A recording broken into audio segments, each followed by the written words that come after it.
Hey Norman, I'm on my mic. There. You are booming. I'm on my mic. Do you have any? Can I stand over here? Okay. I think so. No. I'll stand right here. How's that?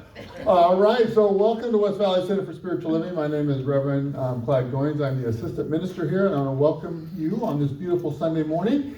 It's a one-man show today. I'm doing the welcoming and the talk and everything, except for my beautiful, beloved Kathy's going to be helping us with the invocation and the reading, which I'm very grateful for. So I just want to give you guys a quick update with Reverend Karen. She is, right now she's in California, and she's at the beach where she needs to be. That's where she goes to be recharged and get recentered. And so she is she's been spending this week taking care of herself. Just want to remind everybody that she's going to be out for the rest of this month. And she may come back early, but we're really trying to get her to stay away and really take care of herself and be back in February. So I wanted to give you guys that update. Also wanted to let everybody know that John Moore, who's one of our really beloved community members, had passed away, transitioned on Monday. I'm sorry, not Monday, on Wednesday. I apologize, on Wednesday. I went over and saw Dorothy Thursday and spent a little time with her. So we're going to have a memorial service. We don't know when we're going to do that yet, but we will let everybody know when that happens. But we just want to make sure that we are also surrounding Dorothy and Reverend Karen with all of our love, knowing them as they're moving through this. We have a men's breakfast. The men's group, these are for the men's out there. So we have a men's group that meets on the second Saturday of the month, and we are not meeting this Saturday. Instead, we're meeting next Saturday, which is the third Sunday, and so we meet for breakfast. So if you want to join us for breakfast and join the men's group, it's a great fellowship. You can see Ed, you can see Fred in the back of the room, and then they will fill you in with the details, and it's a wonderful time. And next month we're going to be doing an outing, and so we'll have some information posted for that next week. I'm sorry. What if we show up? The girls, what if the girls show up? We'll say hi. Yeah. Breakfast is available. Yeah, breakfast is available. Thank you. Yeah. All right, and then a couple other announcements. So the class that was supposed to start last week is going to start this week for spiritual principles and practices. It's a class that I'm going to be teaching, and I'm going to be doing a 1:30 class.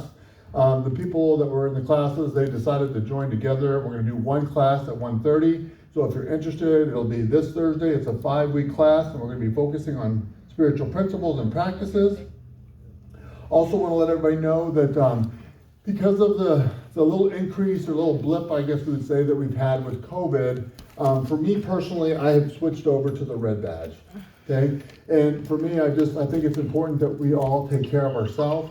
And so right now, for me, I'm not hugging anybody. I'm trying to keep my distance as best as I can. I'm still not regularly wearing my mask. So people are wearing your mask, I honor and respect that.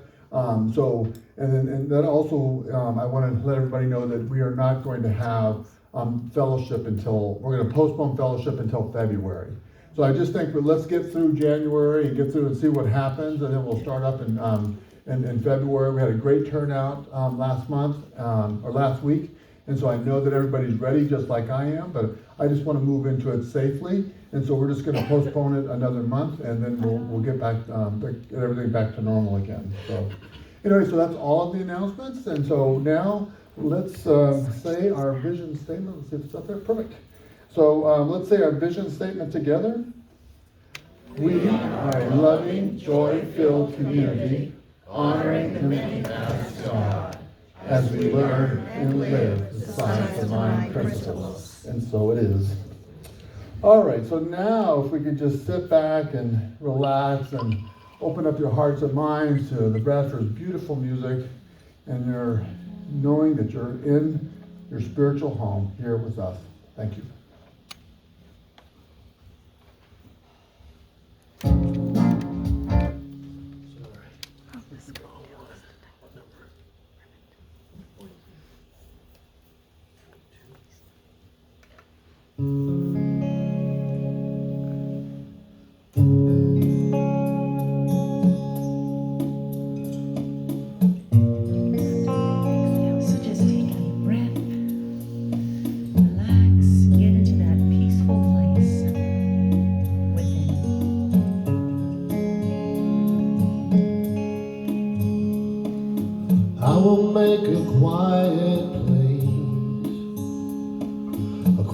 Place within my heart, and I will wait upon the Lord, wait upon the Lord.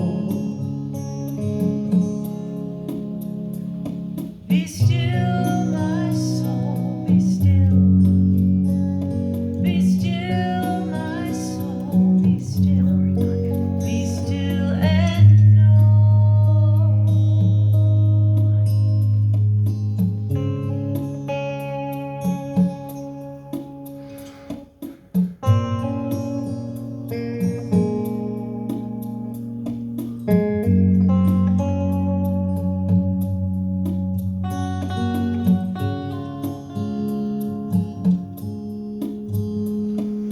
I will make a quiet place within my mind, and I will wait upon the Lord, wait upon the Lord. Be still, my soul, be still. Be still, my soul, be still. Be still and know. I will make a quiet place within my life. And I will wait upon the Lord, wait upon the Lord. I will make a quiet place.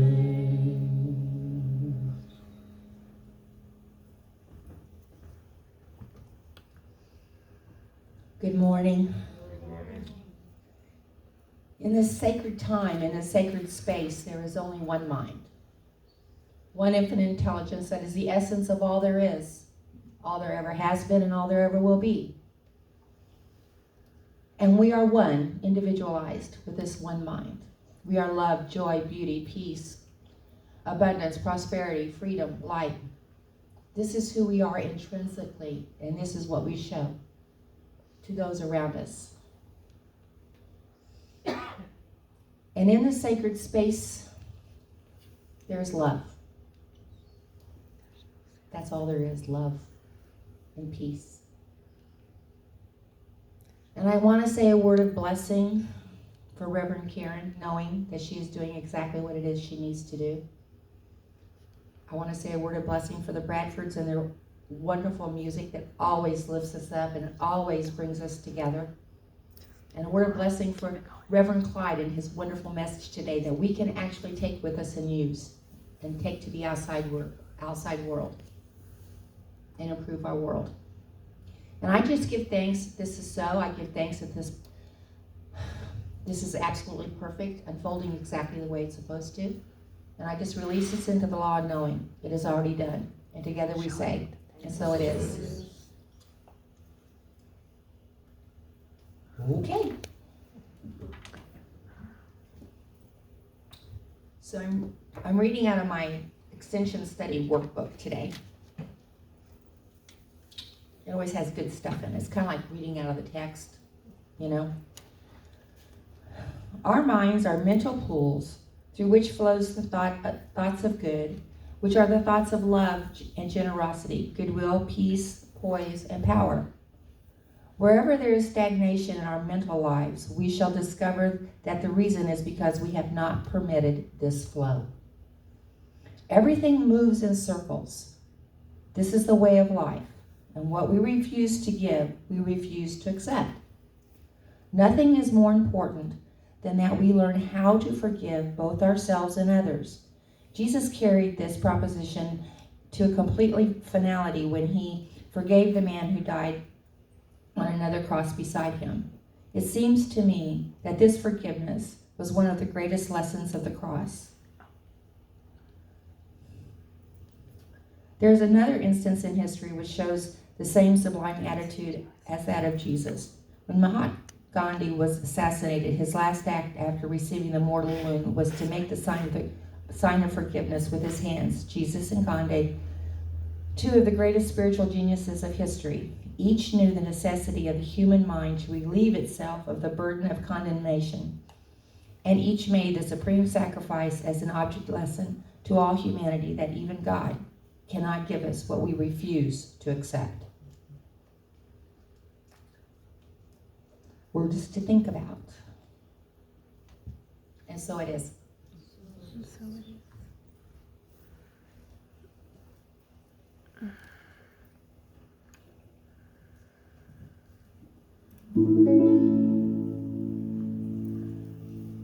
Don't worry about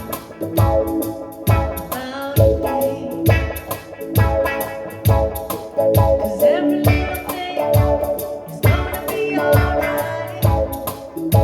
Sing that with me. Don't worry about a thing, 'cause every little thing is gonna be alright. Rise up this morning, smile with the rising sun.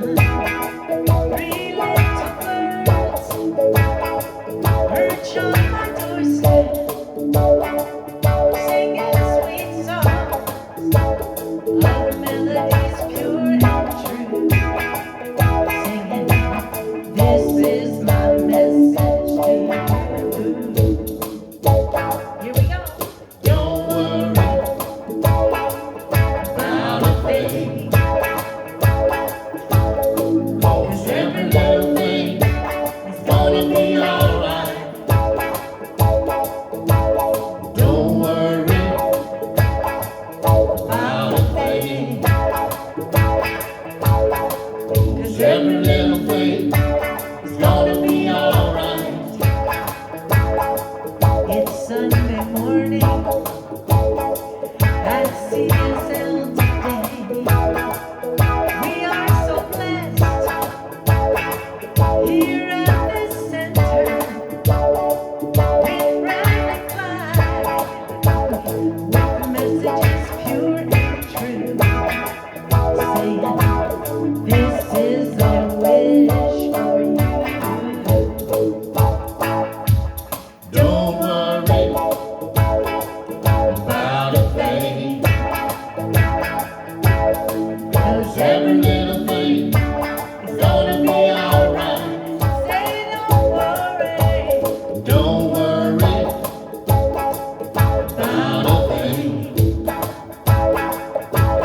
'cause every little thing is gonna be alright. Don't worry.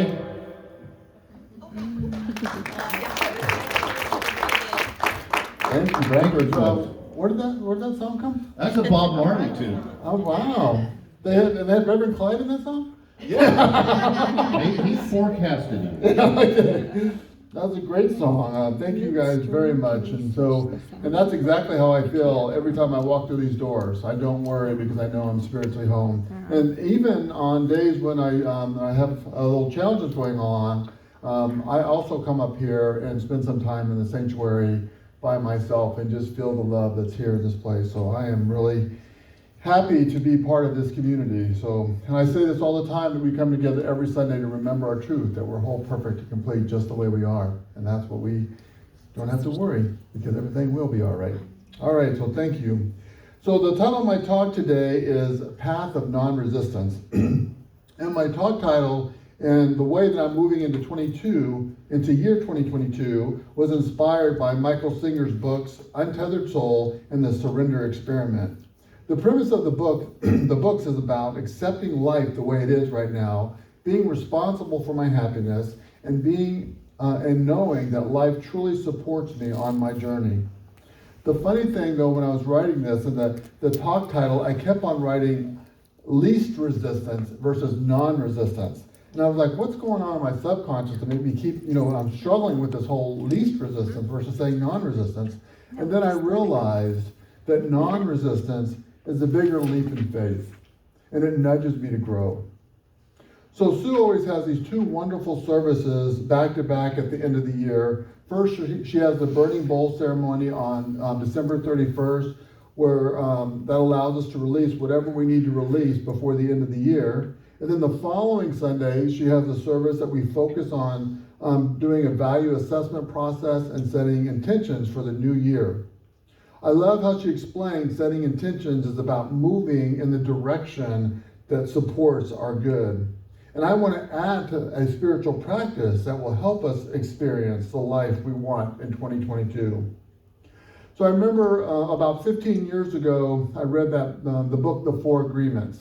And my practice for the whole year was being impeccable with my word. That was one of the agreements. And being impeccable with your word, there was two parts to that agreement. One of them was mean what you say and say what you mean. And then the other one was to avoid using words that speak against yourself and others. So I practiced for a whole year not to say anything negative to myself about myself. And if I did, then I always had to follow up with some kind of loving comments to myself that zapped out all those negative thoughts. And so I can truly say that today, I don't say negative things to myself anymore. If I create a challenge in my life, or if I don't meet a goal that I set for myself, I don't beat myself up. So what I love about Science of Mind is this stuff really works. It's so simple, and the more we practice, the easier life becomes. It's just like when I go to the gym. When I go regularly, I feel physically powered. And to be honest with you, most of the time I'm sore half the time because my body's aching from all the workout I'm doing. But it's a good sore. My body's just telling me that I'm alive. But when I get busy and I stop going to the gym regularly, I feel sluggish. And I don't beat myself up for not going. I just start going again, and I know that I will get back into my routine and back into my fitness in no time.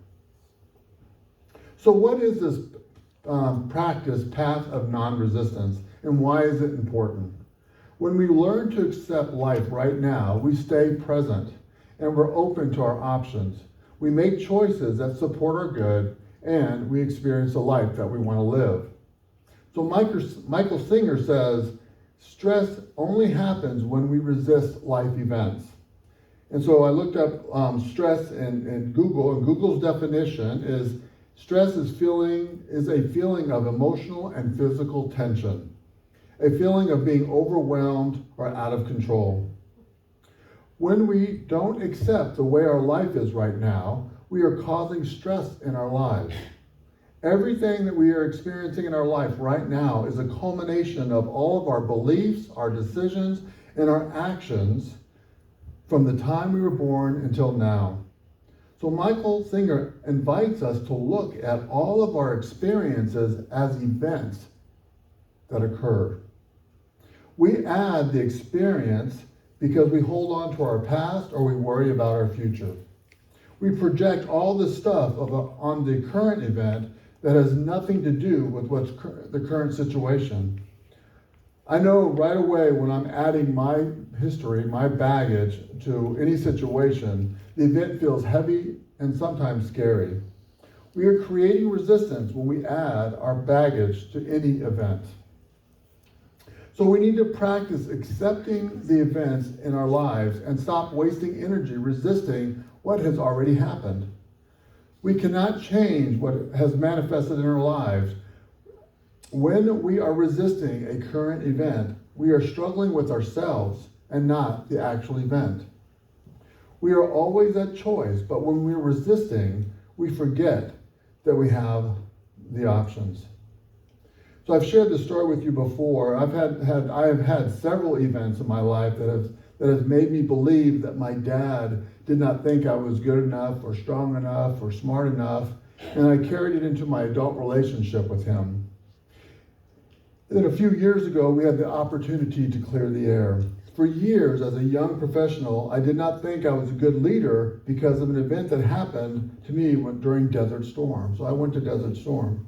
So I was a second lieutenant in the military, and our unit was activated to go to Desert Storm, and we went to Fort Sill, Oklahoma. So that was our activation station, and you go there, they get you all supplied up with all of your supplies, they get all the training that you need, and then they give you your assignment that you're going to have or your orders when you're going to get shipped off to war, and then you go. And so I remember one day when we were going through this process of getting all of our equipment and everything, that we had our orders briefing. And so that was back when they were potentially going to use chemical and biological warfare.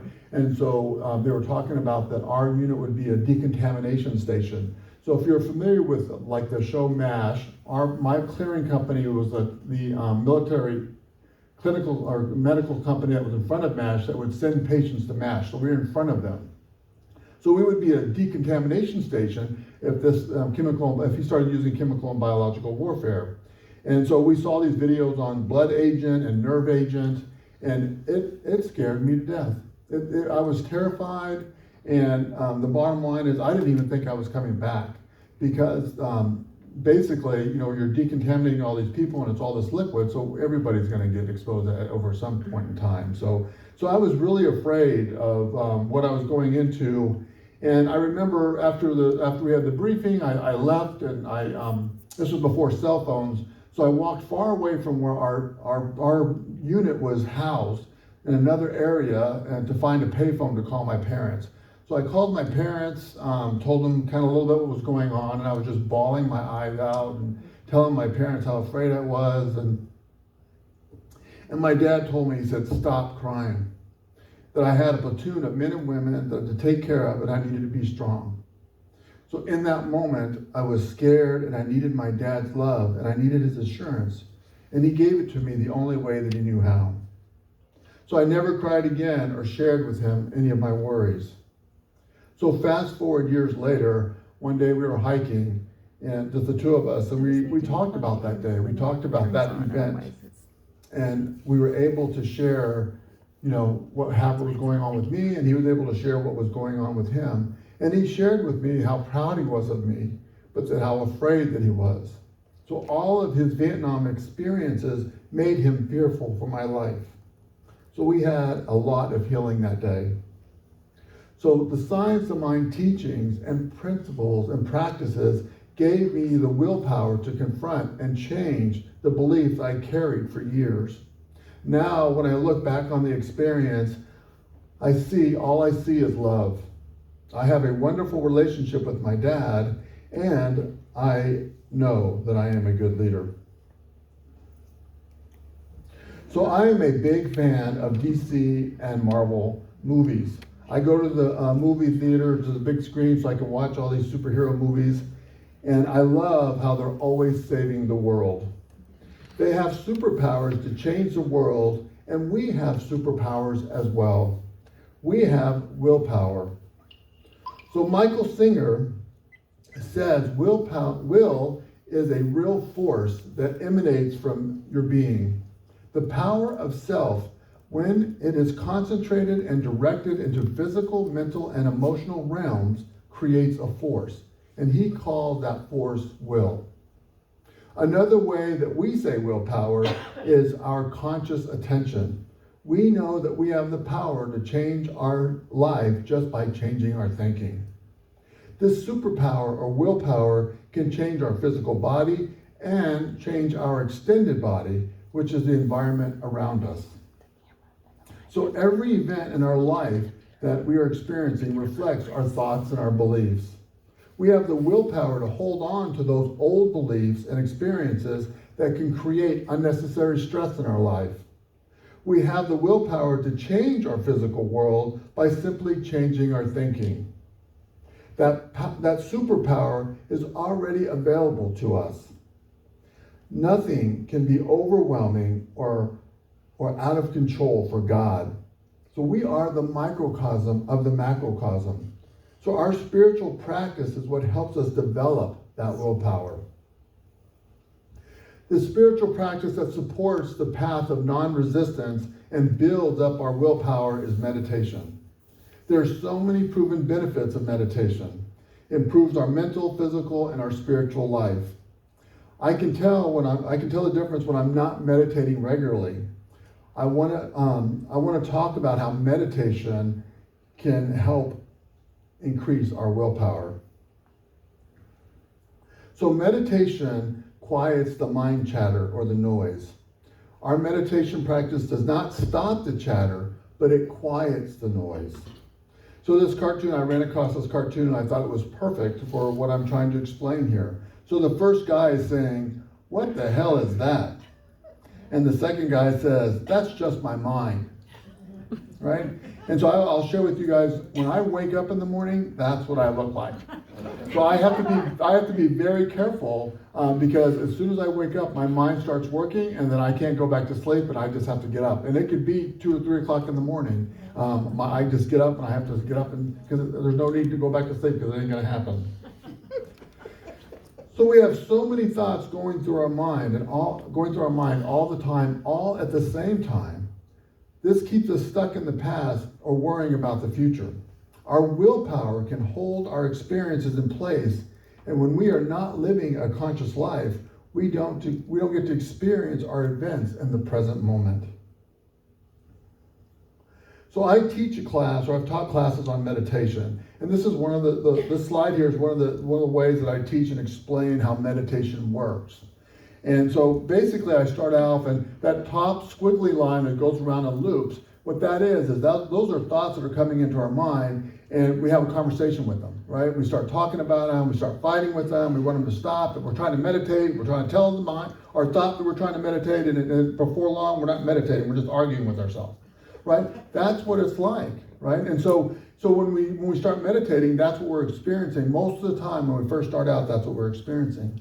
But as we continue to practice our meditation, right? And so one of the things that when I trained meditation, what I would say is that we're sitting beside a stream and you're just sitting there calmly. And when we have a thought that comes into our mind, you just take that thought, you put it on the leaf that's on the stream, and you let it float down the stream. So every time you have a thought, you let it go. You have a thought, you let it go. You don't have this conversation with it anymore. You stop having conversations with it and with yourself. You just take that thought, put it on the leaf, and let it float down the stream. So before long, what happens is now we move down to that second diagram there, and you can see that you don't have those squiggly circle lines anymore because you're not having the conversations.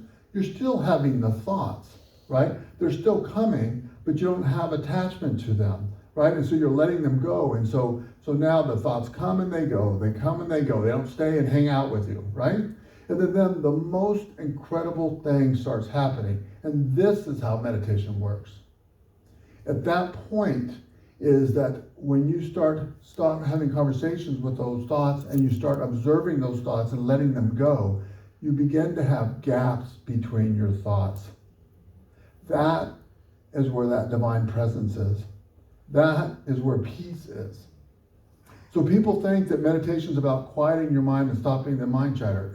It'll never happen, right? But when we learn to that practice of letting go of our thoughts and not being attached to them, those gaps begin to get wider and wider. And now we start really feeling the peace within ourselves.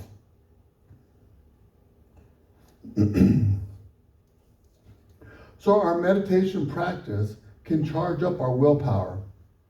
All it takes is 5 minutes a day, and then if you start at 5 minutes and work your way up to 30 minutes. So I treat my meditation practice like my exercise practice. So during the week, I run 2 or 3 miles every other day. And then on the weekends, I try to run 6 to 8 miles, or I go mountain biking. I try to really stretch myself. So everyone can carve out 5 or 10 minutes to meditate a day. It's not much time. I know we're busy, but it's not much time. And then you just carve out 5 or 10 minutes a day. And then once a week, then carve out 20 minutes, 30 minutes, and sit and meditate for a longer period of time. This is the meditation practice that can change your life. So here's the secret sauce to meditation. This is the one thing I really want you to hear about how meditation works and this is the way it works for me. When we have a good, solid meditation practice, we become observer of our thoughts. We can have an event and observe all our feelings and our emotions. And now that we're observing our feelings and our emotions, and now that we're observing our feelings and our emotions while we're having this event, we're not reacting to what's happening. Instead, we're centered in peace and we stay in this peaceful place. And now our willpower is all charged up to make the choices that we need to make to support our good. So we're not reacting to our emotions. Instead, we become observers of our life. And that's a question that you can ask yourself now. Are you in that place now? Can you go through experiences and sit back and become the observer of your feelings and your emotions and make an emotional, a rational, a conscious decision of what you need to do in your life right at that moment? Because we're at peace, the mind chatter is quieted. And now that the mind chatter is quieted, we can hear that divine guidance. That's when we can hear that divine guidance. So our meditation practice will give us the willpower to navigate through life. As we navigate through life events, we evolve spiritually. Ernest Holmes says, evolution is an awakening of the soul to the recognition of its unity with the whole. The last couple of years, I've been stuck on this idea that every person and every situation that comes into my life, into your life, comes into our life for one reason only, and that's to remind us of our truth. So we are whole, perfect, and complete, beautiful expressions of God. I say this every Sunday because I believe it. I believe it for me, and I believe it for you. So the journey through life is not a straight path. Just like this roadmap, we have many events and experiences that cause us to go left, go right, and sometimes get stuck in a loop. So moving to Phoenix, I consider as a right turn for me. I never planned to move here, and I didn't have any desire to visit here. But now that I'm here, I'll never leave. I love Phoenix for many reasons. When the opportunity came up for me to move to Phoenix, I could have resisted it. Instead, I said yes, and I leaned into my faith knowing that I would be supported every step of the way. I did not allow my fear from the past experiences to keep me from experiencing a new event in my life. So what about those loops? I've been stuck in several loops in my life because of my past experiences or my future worries. They wouldn't let me exit that loop. But now, and I've shared this with you guys before, I'm leading national projects for over 60 hospitals in my company. And I know that I'm a good leader. Because I'm able to release old beliefs, I exited the loop that I was in. And I moved on to bigger and more exciting challenges in my life. I believe that I am an individualized expression of that creative power. And there is an infinite ways to experience and express life. So I'm sure a lot of you guys that have seen that commercial, that insurance commercial, I think it's Geico or something like that, about you don't want to be like your parents. I don't know if you guys have seen that or not. It's really funny. I laugh at it every time I see it. And the scary part about it is like it's so true. I feel like I'm already like my parents. And so I just want to share a quick story with you. So Mark and I are going to see my dad and his wife next weekend. We're going next weekend. Back in November, we made the decision that we wanted them to come out to visit us for Christmas, but we made the decision for them not to come out. They have a new grandbaby, so they wanted to stay and then visit with the grandbaby for Christmas. I'm like, hey, we're grandbabies. We can, you can visit us, but they wanted to see their grandkids. So again, we made this decision back in November, and we're going to be traveling next weekend, the middle of January. The first week in December, I get an email from my dad. So we're going to go to Carlsbad Cabins. Mark's never been there. I love that place, so I'm taking him there. And so my dad sends me an email the first week in January and says, here's some information about Carlsbad Cabins to make sure that you guys are meeting the COVID requirements so you can go do the cave. He goes, and we're scheduled to leave at 7 a.m. in the morning, and I've decided we're making a pit stop at this place before we get there. And he sent this the first week in December, you guys. We're not going until January. So I just laughed, and I sent that email to Mark, and I said, welcome to my family. And I told him, I said, I'm so afraid that I'm going to turn into my dad. And he's like, it's too late, you already have.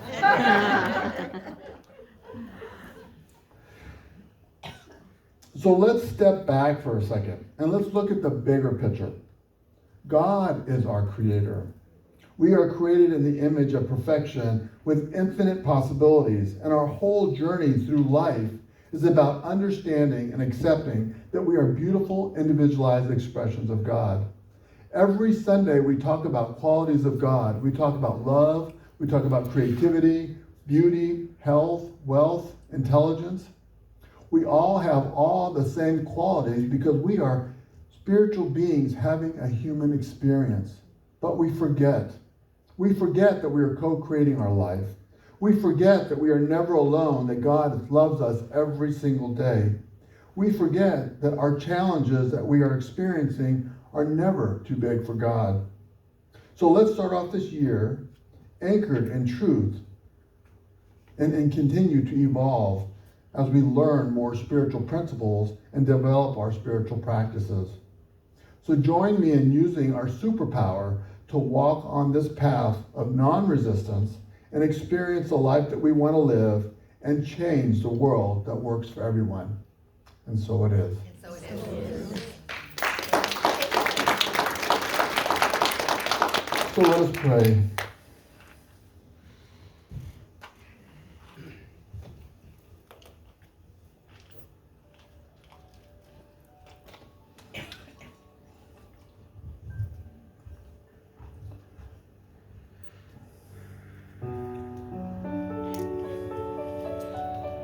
As we sit rested right where we are, with our hearts and our minds open, feeling the love, that beautiful love that's already present in this room, that we experience and we share with one another, that beautiful expression of love that the Bradfords provide to us through music that touches our hearts and lifts us up with joy. We experience the beauty of life and the freedom and just a beautiful expression as we move out into the day today. We just see how beautiful the weather is here in Phoenix, Arizona, and how blessed that we are to live in such a beautiful state with beautiful weather that always supports us and keeps us warm. So I always look to nature to see the abundance. I look to nature to see the creativity, to see the love, to see the beauty. Because that is where we are reminded of our truth. Because everything that we can see and we can experience and we can accept and we can understand, we are that. There is no separation. We are that individualized expression of God, whole, perfect, and complete, just the way that we are. We're on this beautiful journey called life, on this roadmap that is never straight, that has all these right turns, left turns, and loops. And as we are experiencing life, we are learning, we're growing, and we're evolving into greater expressions of life. And what I know is that at every step along this journey, we are never alone. God is always present, loving us, sending all of these angels, family members, friends, our pets, all coming to us to support us in love and to guide us and just be that loving support as we continue on this beautiful path. So as we step into 2022, I know that is a new year, just like every day is a new beginning. So we step into 2022 with complete confidence, with complete safety, with complete assurance that life is good, that our life is evolving to a higher expression of love, a higher expression of creativity, and that we are still serving a purpose, because if we weren't serving a purpose, we wouldn't be here. So life needs us to be all that we can be, and we can be all that we can be, because we are walking down a path of non-resistance. We are allowing ourselves to be open to the current experience that we're currently experiencing, and know that we are making the right choices to support our good, because we live a conscious life today and every day. And as we continue to evolve and be that light, that love, and that expression of life itself, we also illuminate the world. We bring the love to the outer world, outside of our community, outside of our state. It just continues to vibrate outwards. And we are making a world that works for everyone. So I'm so grateful that we come together every Sunday to remember this truth, to anchor ourselves in a nugget of truth, to allow us to go through the week of knowing that we are perfect, that we are beautiful expressions. I'm so grateful to know that our Science of Mind teachings are so simple to learn, so simple to practice. And we call it a practice because that's all it is. Every day we practice. Every day we take another step on this journey called life. And I know that we're supported every step of the way. We're guided by that divine intelligence, because it's all God and it's all good.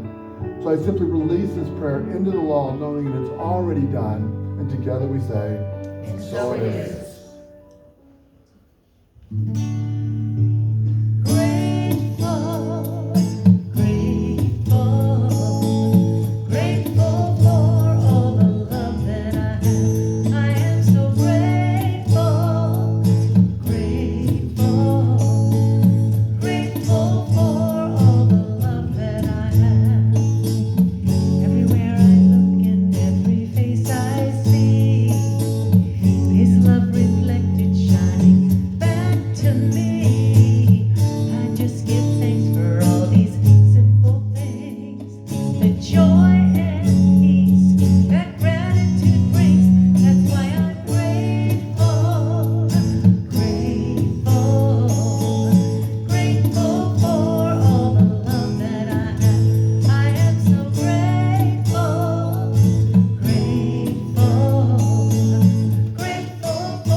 I am grateful for you guys always.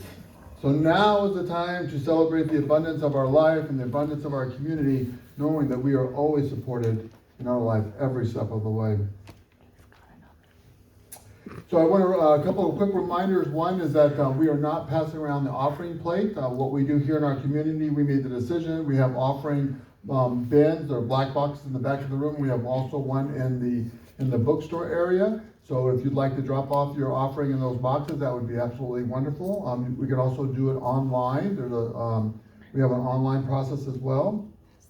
Also, we have all of our information. If you're not signed up for our newsletter, please talk with Cheryl so we can get you added to our newsletter to send out all the events. We have a lot of great stuff coming up, and so we don't want you to miss anything. And I think that's it. And then also a reminder that we have starting that class on Thursday at 1:30, and it's a 5-week class. So let's say our joyous affirmation together. I live in a consciousness of good. Divine love blesses and multiplies all that I am, all that I have, all that I give, and all that I receive. Thank you, God, and so it is.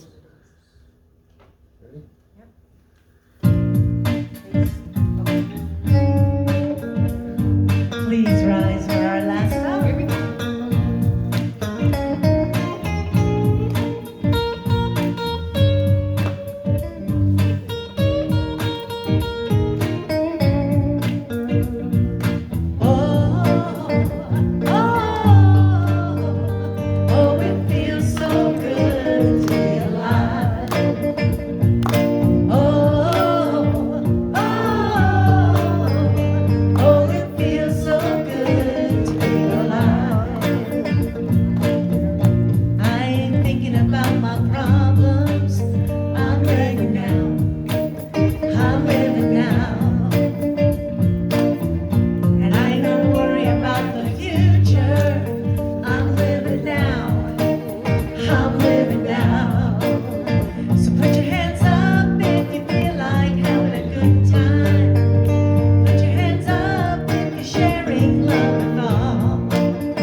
our closing affirmation. If you repeat after me, I believe I am a beautiful expression of God and I have superpowers.